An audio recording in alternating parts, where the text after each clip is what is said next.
Hello বন্ধুরা, তোমরা আমার স্ক্রিনে দেখতেই পাচ্ছ আজকে যে কুইজটা খেলছি সেটা স্মল বিজনেস ডে কুইজ এবং সেই কুইজের প্রাইস মানি 10,000 রুপিস। তো তোমরা এখান থেকে ব্যানারটার উপর ক্লিক করলে এই ব্যানারটার উপর চলে আসবে এবং এখান থেকে কুইজটা তোমরা খেলতে পারবে। এই কুইজের টাইম দেওয়া আছে 7 ডিসেম্বর থেকে 25 ডিসেম্বর। তো ভিডিওটা শুরু করা যাক।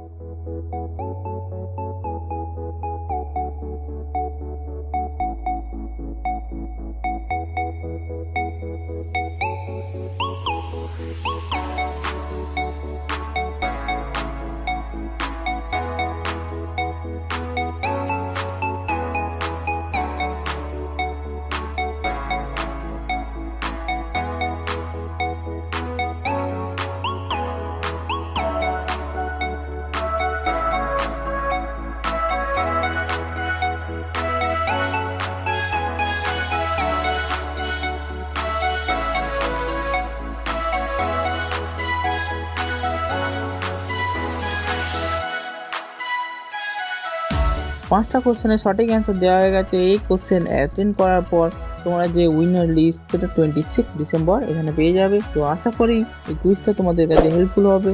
এরকম আরো ইন্টারেস্টিং ভিডিও পেতে অবশ্যই চ্যানেলটা সাবস্ক্রাইব করে বেল আইকনটা প্রেস করে দিও এবং এই ভিডিওটা যদি ভালো লাগে তাহলে অবশ্যই লাইক শেয়ার কমেন্ট করো। তো চলো আজকের মতো টাটা, দেখা হবে নেক্সট কোনো ইন্টারেস্টিং ভিডিওতে।